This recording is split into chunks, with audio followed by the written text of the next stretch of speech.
Rindu Jogja. Sungguh, aku rindu rinai gerimisnya,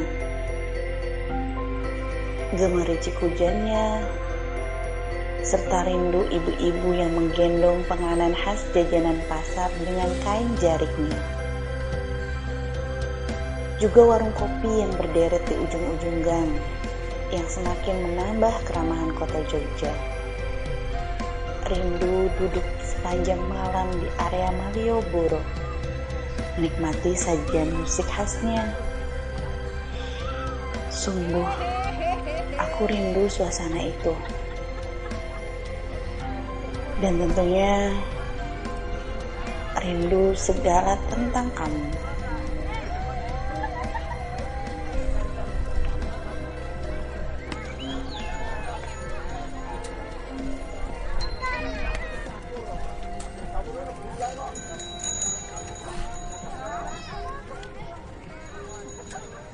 Ra, kamu tahu nggak mengapa minuman di kota ini selalu terasa manis? Aku nggak tahu ya. Mungkin karena orang Jawa suka rasa manis. Karena kamu sekarang ada di sini, jadi seluruh minuman di kota ini berubah manis. Kucubit lengannya sangat gemas. Gombalan khas pria Jawa itu memang tak begitu istimewa, tapi cukup membuatku terlena mabuk asmara. Malam itu langit juga tidak benar-benar mendung. Walau sedikit gerimis, namun bisa membuat kita berjalan di bawahnya. Dengan motor sederhana, kamu mengantarku pulang. Semakin menambah suasana romantis.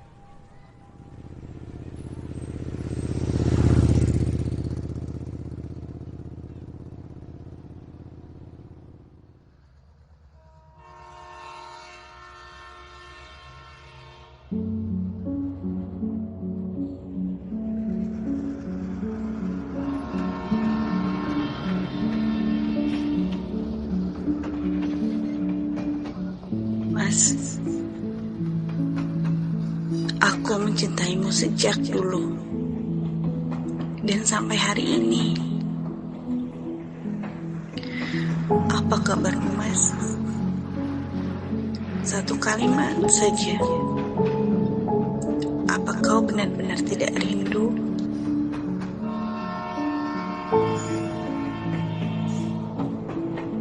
Dan gerimis pun turun membasahi wajahku. Hujan memang turun ke bumi, tapi ia tak pernah tahu akan membasahi apa. Namun air mata yang turun selalu tahu tujuan hati untuk siapa.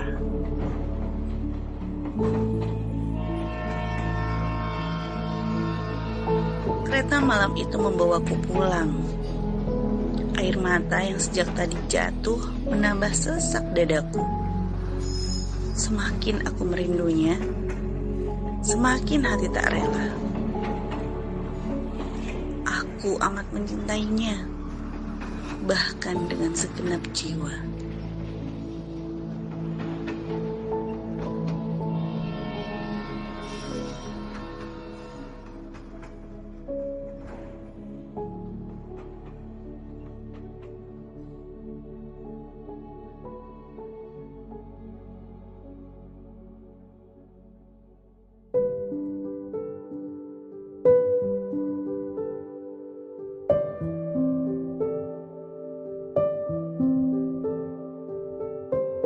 Satu tahun yang lalu, perkenalan yang amat singkat itu ternyata mengguratkan luka yang entah sampai kapan.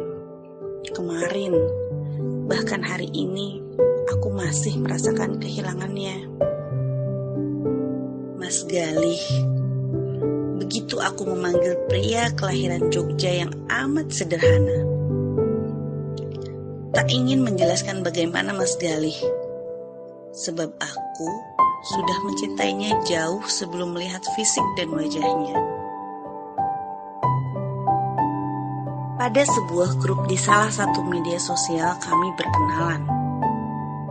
Dia yang terlihat memiliki sosok yang santun. Setidaknya itu yang bisa kunilai dari beberapa postingannya. Dan aku yang diam-diam selalu mengamati dan menikmati tulisan Mas Galih hanya bisa berdecak kagum dari kejauhan. Aku tak bisa mengutarakan apa-apa, atau bahkan sekedar bertanya saja. Aku tak mampu. Berbagai macam pertanyaan muncul di pikiranku. Apakah Mas Galih telah... lupakanlah. Semoga ini hanya rasa kagum. Rasanya jari jemariku tak cukup mampu bertanya tentang hal itu. Akun sosial medianya yang berisi nasihat para ulama, beberapa dalil, hadis tentang hukum fikih, dan bait puisi yang dia tulis amat indah. Entah untuk siapa maksudnya.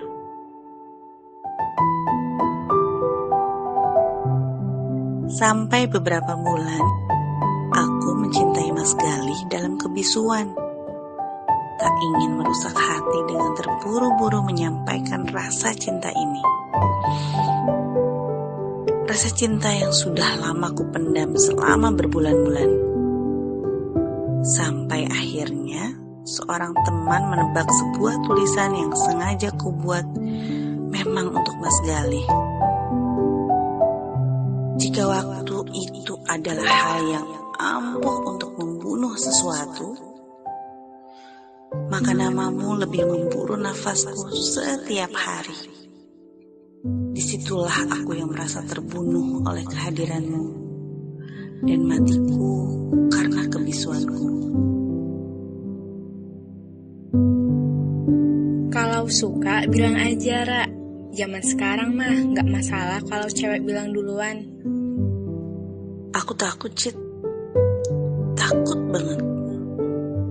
Takut tidak bisa menerima kenyataan kalau dia sebenarnya... sudahlah.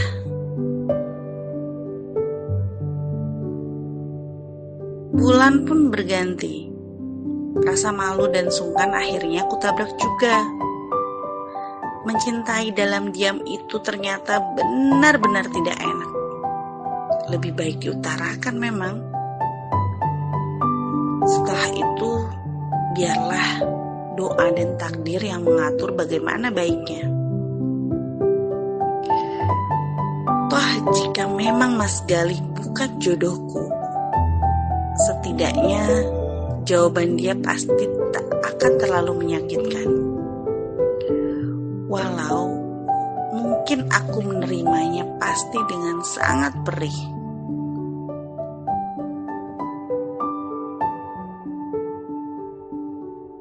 Ternyata ketakutan selama ini benar-benar tak terjadi. Akhirnya aku tahu Mas Galih belum beristri. Tepatnya memang tidak beristri. Kini aku bisa bernafas lega, apalagi saat dia memberi signal perasaan yang sama.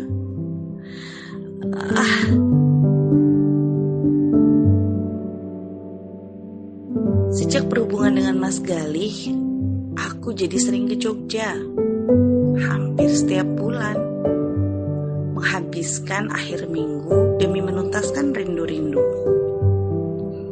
Begitu pula Mas Galih yang selalu berjanji untuk datang ke kota tempat tinggalku. Tapi entah kenapa dia belum bisa juga menuntaskan janjinya. Bisa jadi karena pekerjaannya yang memang belum memungkinkan untuk bisa datang ke kotaku. Tak apalah, memadu kasih di Jogja kan lebih romantis. Begitu kata Mas Galih.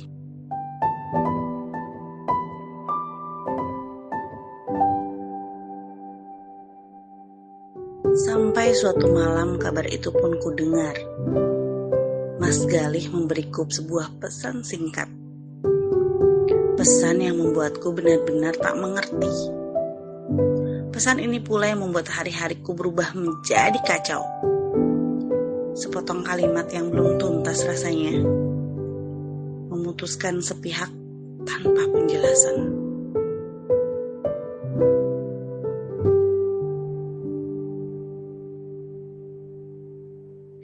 Ingin rasanya segera akhir bulan.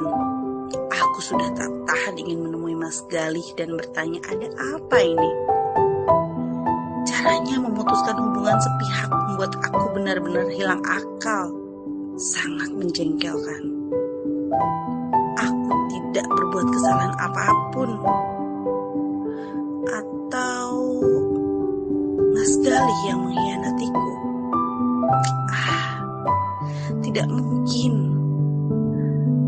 Rasanya tidak mungkin sekali orang sebaik Mas Galih bisa menyakiti seorang perempuan. Perempuan itu seperti kaca, mudah retak. Aku ndak mau menyakitimu, Ra.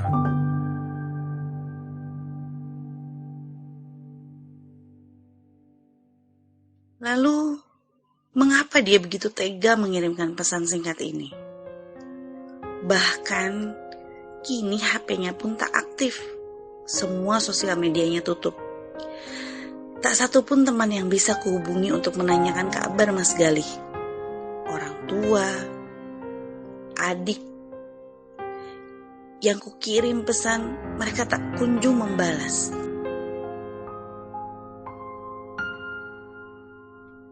Dan hari itu pun tiba. Aku yang sudah menahan sesak selama 1 bulan, tak mendengar kabarnya, tak diberi penjelasan. Hanya sebuah WA yang berisi, Maaf, Ra. Aku ndak bisa melanjutkan hubungan kita. Aku ndak bisa menikahimu.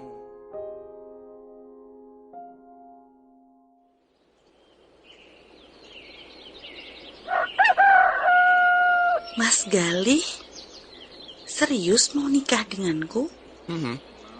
Aku serius. Mas Galih pun mengangguk dan tersenyum melihatku yang masih tak percaya dengan cincin yang dia sodorkan di sisi gelas kopi miliknya. Hari itu, aku benar-benar merasa bahagia. Pernikahan yang kuimpikan rasanya sudah tiba di pelupuk mata.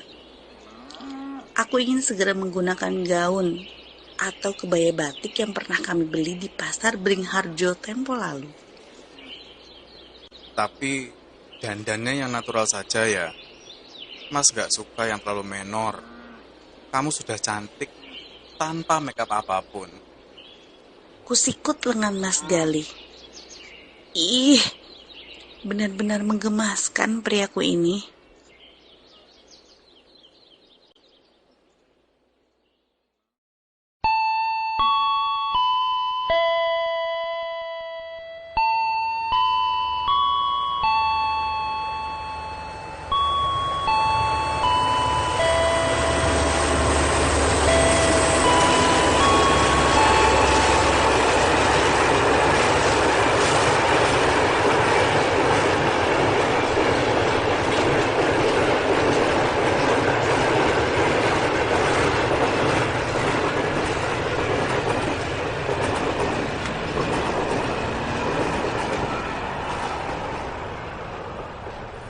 Stasiun Lempuyangan.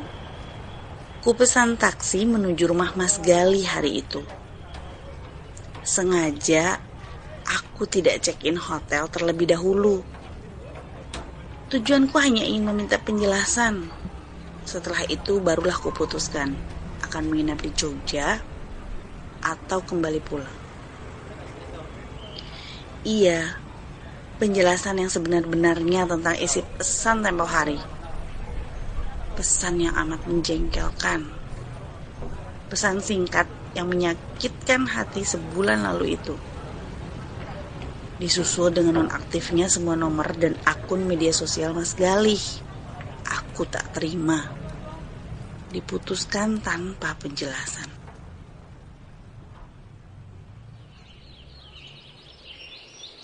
Hanya butuh waktu setengah jam untuk sampai di rumah Mas Galih. Ku berikan beberapa lembar uang berwarna biru kepada supir taksi itu. Setelah dia membantu menurunkan koperku dari bagasi. Rumahnya nampak sepi. Hanya beberapa jemuran basah yang terpampang di samping halaman rumahnya. Ya, sepertinya aku tiba terlalu pagi di sini. Mungkin mereka masih tidur, gumamku dalam hati. Assalamualaikum. Assalamualaikum. Awalnya tak ada sautan. Namun setelah 3 kali, terdengar suara perempuan dengan nada khas Jawa yang halus menjawab dari dalam rumah. Waalaikumsalam.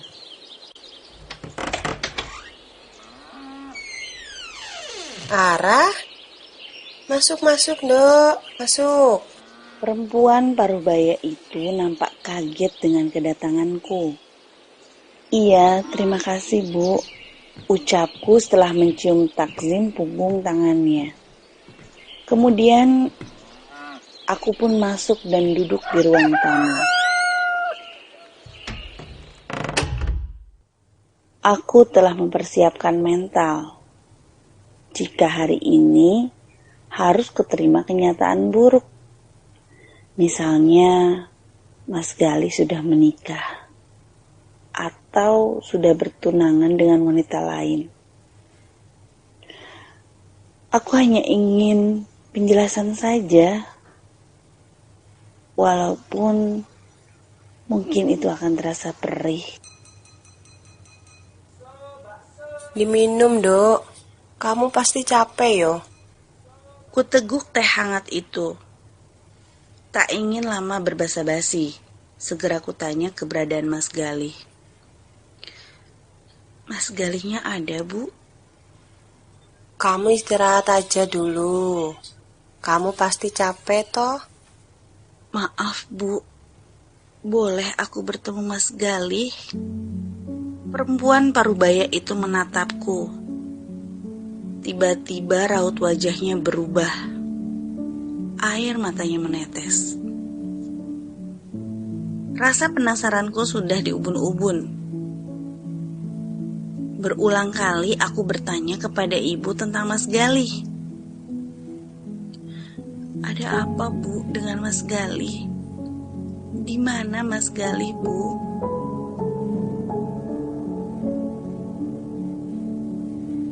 Sebulan yang lalu.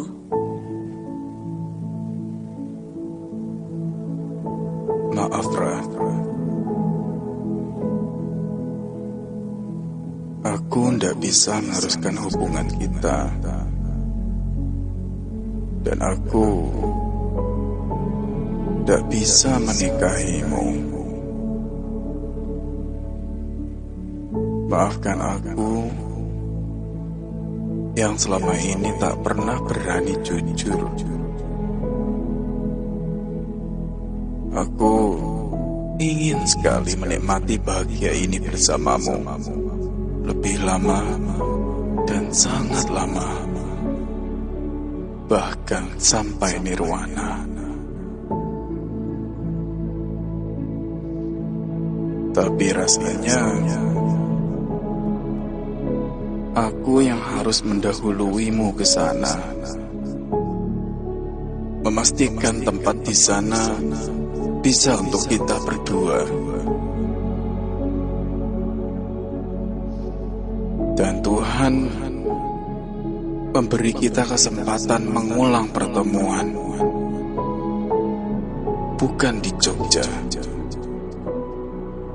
namun di surga.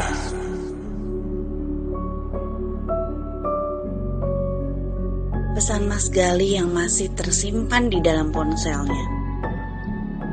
Rupanya, dia sengaja tidak mengirimkannya padaku dalam bentuk yang utuh. Pesan singkat itu dia tulis seiring perjalanannya ke rumah sakit saat menjelang koma. Mas Galih sempat dirawat beberapa malam. dan aku tidak tahu. Sampai akhirnya dia menyerah, tubuhnya melemah, dan takdirlah yang menetapkan segalanya. Allah memanggil Mas Galih pulang pada saat kami punya harapan. Terima kasih, Mas. Terima kasih sudah mencintaiku dengan perasaan yang begitu besar.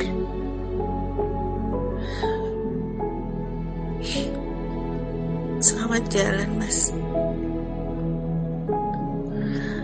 Mungkin kamu tidak akan berjodoh denganku di dunia, tapi aku ingin merayunya agar kita berjodoh di surga.